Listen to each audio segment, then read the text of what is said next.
Hello, everyone, and welcome to week 2. This week we are still working on Unit 1, choosing a topic and planning the project. And next week it looks like we'll be starting finding and using sources effectively. That said, we're still going to be looking for sources this week, so I'll talk a little bit about that, but we're still in the sort of planning stage. Next week we're going to focus a little bit more heavily on... next week we're going to focus more on finding sources in a little bit more of a organized way, whereas this week we're just doing sort of preliminary research. It'll be a little bit less structured this week. Okay, so I hope everything went really well last week. I noticed that most of you turned in your discussion forums. I've been reading through some of those, and I haven't gotten to responding yet, but I've been sort of sick this last week, and I'm finally on the upswing, despite the fact I've still basically just been sleeping. But yes, so I've been reading through those, and it's really good to get to know, start to get to know all of you, and see sort of your writing style and your experience with research. So I'm really happy to get this semester started and just kind of get this process, the sharing process started. This week, we're going to be redoing some of the same ground. Last week was a lot of, thinking about what our topic could be, thinking about different topics. This week, we're going to start in a similar vein. The first one will be topic exploration, the first assignment, which is the discussion forum, due tomorrow night. And that's going to be very similar to what we were doing last week. I really wanted us to have multiple points of contact with different topics and with finding topics in general. That way, when we get to the research proposal, you've had some chance to really stick with it and have some different thought processes. Again, in the 16-week in-person course, there's a little bit more time to think about what topic you're going to choose, but we just don't have that luxury, unfortunately. So really, the first and the second part, hopefully by now, by the end of this week, you'll basically have a concrete idea of what your topic for the semester is going to be. Of course, there'll be some wiggle room, but by the time you get to the writing the lit review on week 4, there really is no turning back at that point. And if you do decide to change from the research proposal, you do need to get a hold of me, because a part of the reason the research proposal exists is, you're proposing a topic to me, and then I have to decide whether or not to accept it. This is how research proposals in general work in academic writing, but 2, because a lot of people don't have a lot of familiarity with social sciences, so a lot of the time I'll see people edging a little too much towards sciences or towards, maybe humanities. And really, for the most part, we want to be focusing on social sciences, making that connection between, the issues and, the people they affect, the problem-solution kind of questions. So, yeah. So that's basically what we're going to be doing this week. We have the discussion forum due, Wednesday, October 30th, 11:59 p.m. That's tomorrow, and you'll just be, going through some more topics. Sorry, my cat's getting into something in the background. I have no idea what. So basically, you're going to have 4 questions. You're going to review your interest inventory. You're going to read chapter 3, and that'll kind of help you with this. You're going to review your interest inventory. You're going to just kind of do some basic browsing through Google or maybe any databases you're used to. Of course, when we get to the future, we're not going to be relying on Google as much. We're really going to be focused on databases, but this is just a good way to get started. And you're going to go through these steps. It's pretty self-explanatory. For this week, keep in mind, there will be 3 chapters to read, chapter 5, 6, and 7. Writing a research proposal should be directly relevant to the assignment. Of course, the research proposal is going to have all the information you need to write it, but that'll just give you some some useful stuff. Gather information again. We're trying to step away from that simple like Google searching. So that'll be helpful. And then online research, just to help you with, if you do decide to use some online researching, figuring out sort of how to do it more effectively than you might be used to. Again, we're not really looking to eliminate on like just sort of basic online research, but we are trying to find ways to do that more effectively. There are plenty of credible online sources that might be useful, especially for background information. So we don't want to like limit ourselves on like too much, but we just want to like know the better ways to do it moving forward. And then the resources for this week: finding sources and writing research questions. Again, these are on the library guide. They're very useful. The finding sources will sort of step by step teach you how to like develop keywords, and the writing research questions will help you develop a solid research question, which is important. And I'll go over that a little bit more in a couple seconds when I talk about the research proposal.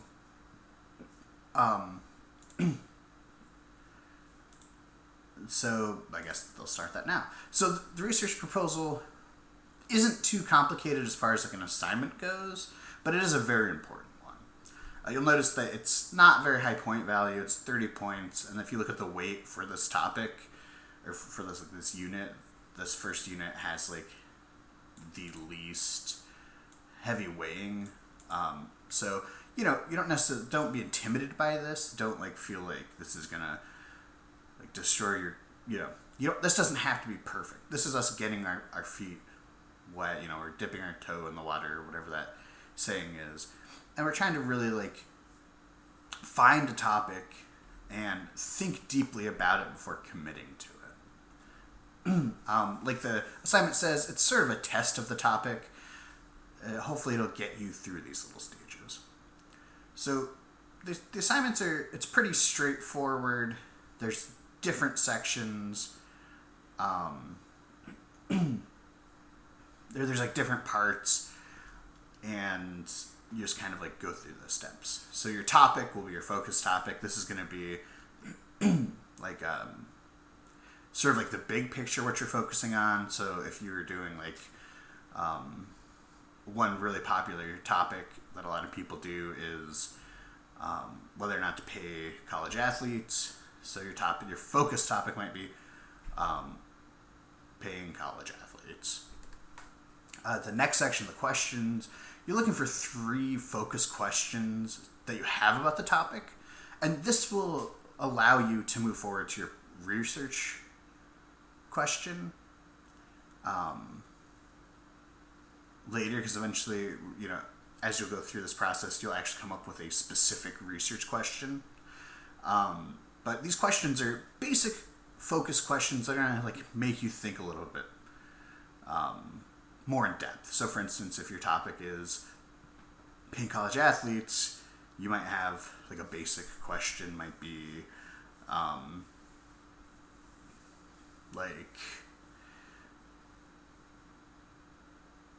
why aren't college athletes paid? Like that's a pretty broad question that's going to have a lot of answers, but that might help you focus a little bit more. Or like, how much are coaches paid? Because coaches are paid and college athletes aren't. So these first 3 questions are really just ways to narrow down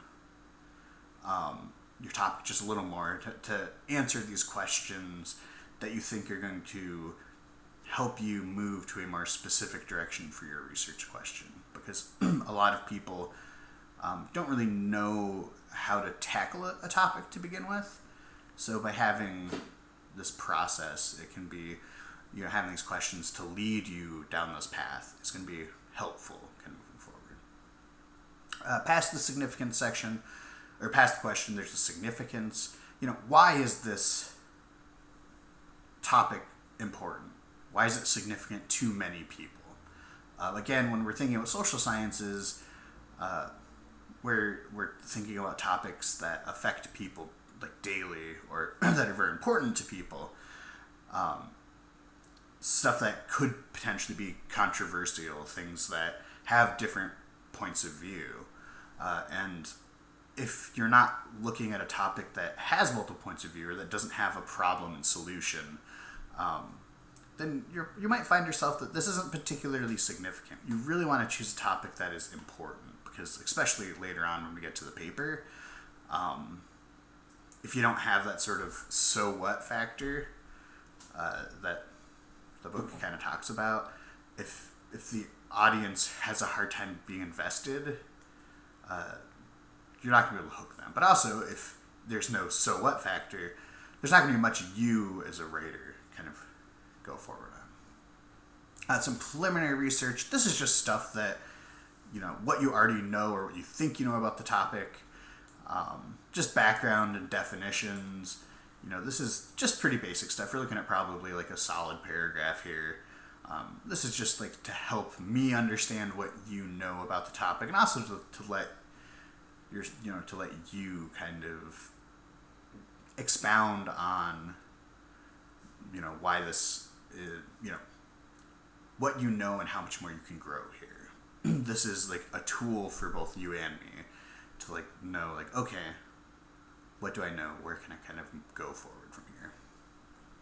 The next section is very important, and this is where the library guide comes in, especially the Finding Your Sources tab.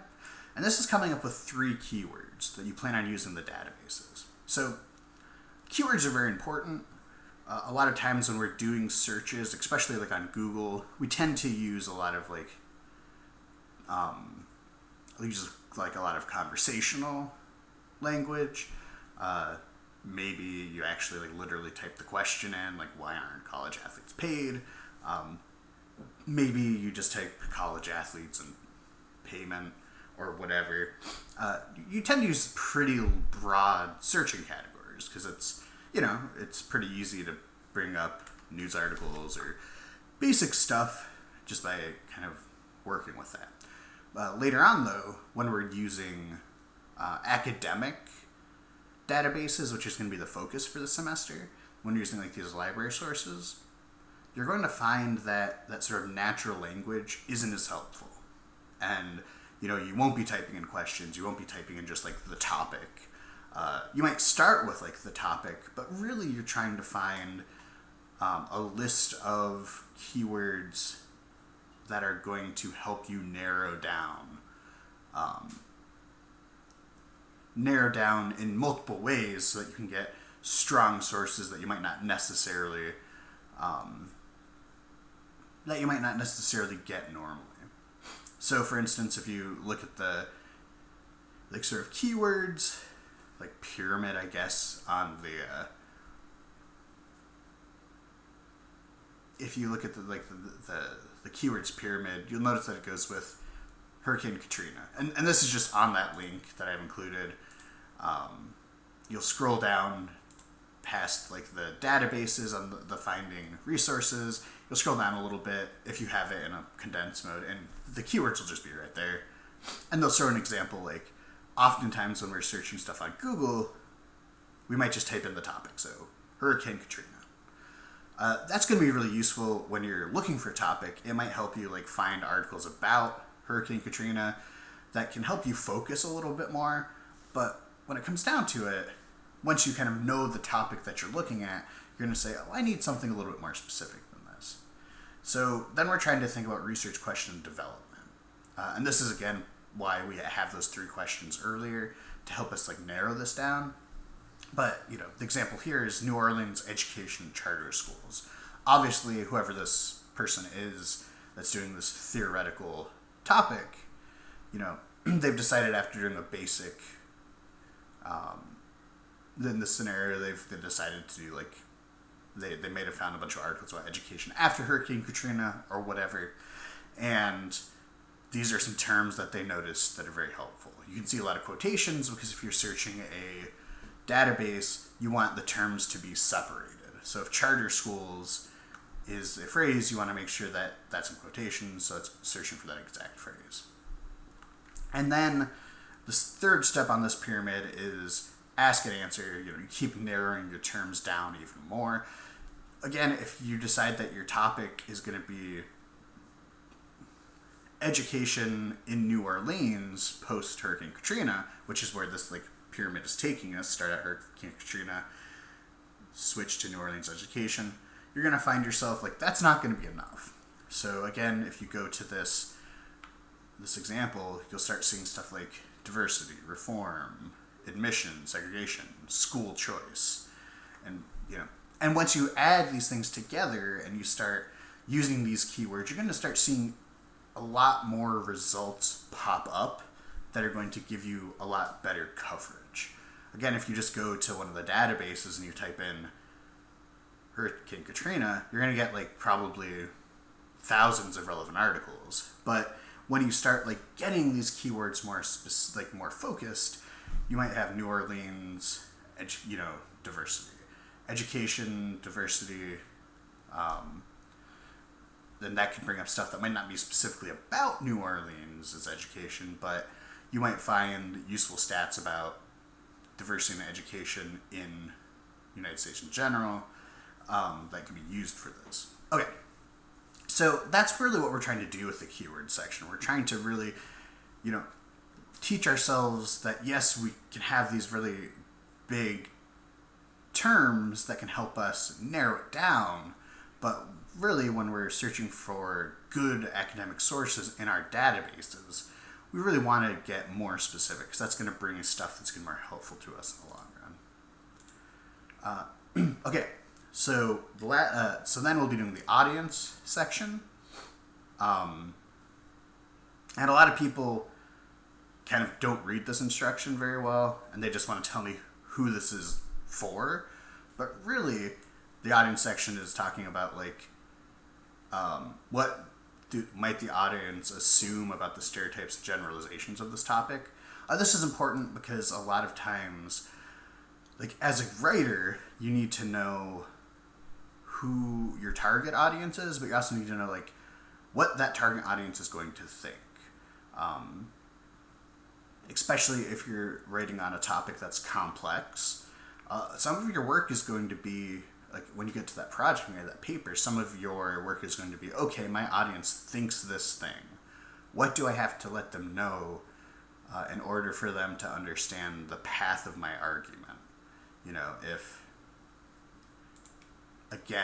If we go to the NCAA, paying college athletes, one of the assumptions might be that college athletes only have to practice X amount of, so many hours a week, where in reality, we know that that's not true if they want to stay competitive. So that is a good stereotype and generalization that your audience might have and that you need to be able to move them past in order to make your argument. Okay. So the next, probably one of the most important things that you'll be doing in this assignment is developing a strong research question.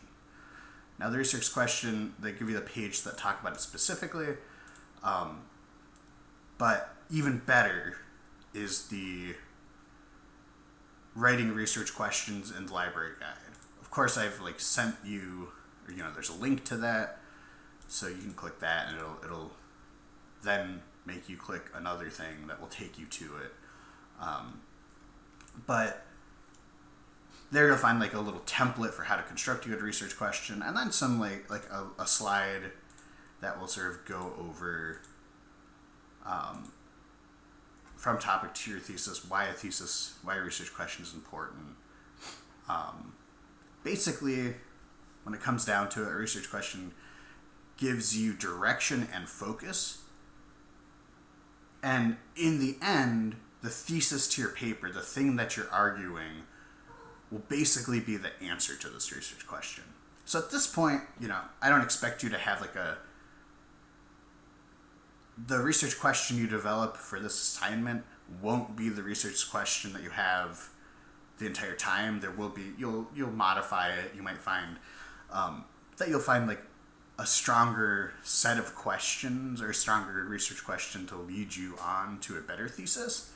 But it's really where we want to end up on this research proposal. At the end of the day, the research question is going to be the thing you take from this assignment and apply to the next couple assignments. You're going to be trying to answer your research question. And that's sort of like what this first step of the first couple steps of this semester and the project we're going on overall, that's really what we're trying to do. We're trying to come up with a strong thesis or a strong research question, and then we're trying to like take that forward and apply that in a way where we can get a strong thesis that you can argue for your paper. So read about the research questions in the book, read all the information on the writing your research question. One of the things that people have a hard time with a research question is they try to make it an informative question, or how many, or I don't even want to say how, but like what number of people are paid. They try to like ask a very informative question where there is a pretty specific answer. With a research question, you're really asking how or why words that can open up to a much larger topic. How does the lack of payment for college athletes affect their future prospects?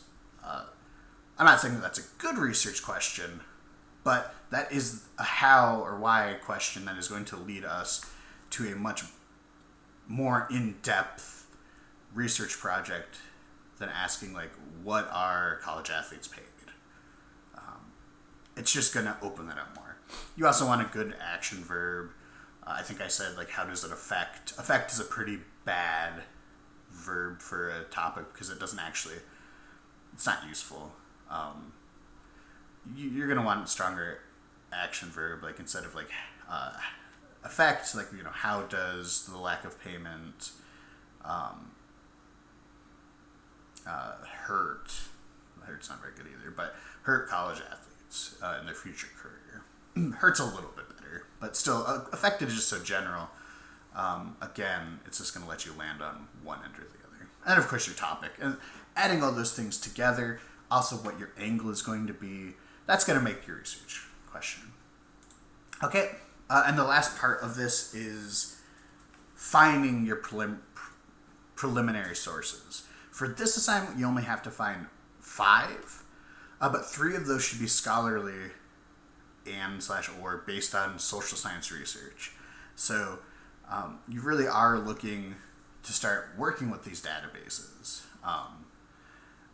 You are really looking to only have like maybe one encyclopedia.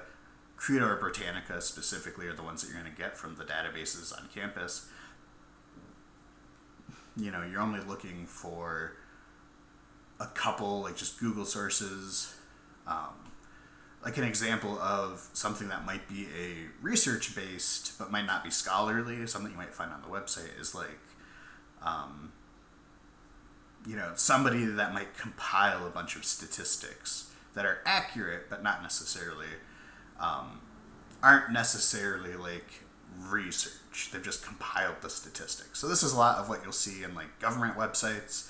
This is a lot of what you'll see in organizations where they're not actually like doing, they're not answering a research question. They're not like trying to write a paper or like do research on a topic. They're just gathering this information. That would be like a good web source that's not scholarly but still like based on research.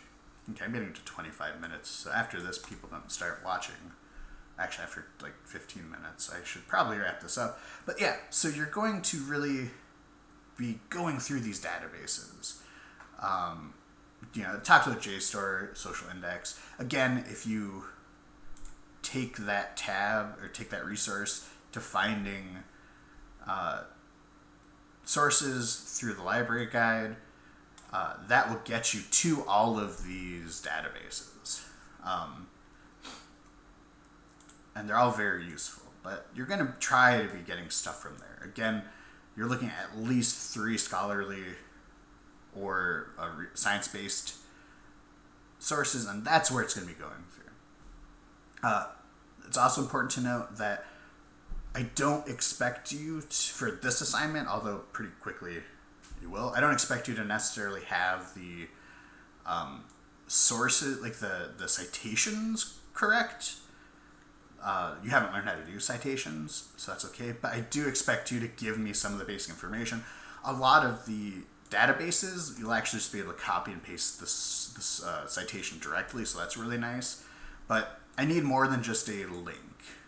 Like, I need to at least know who the author is, and what the title is for now. I think starting really quickly, we're going to be actually wanting to have regular citations, but I need that.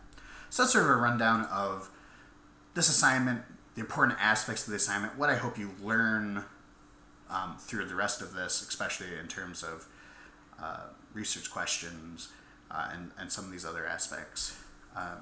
So that's sort of like the big thing this week. Okay, so as always, this is something I'm going to say every week. Use all the resources you can. Email me if you have any questions. Get a hold of the librarians, especially Joe, who's our library liaison. Use the Writing Center. We have all these different sources that hopefully can help you improve your writing and your research skills throughout. Otherwise, you all have a fantastic day, and I will talk to you when I talk to you. Bye.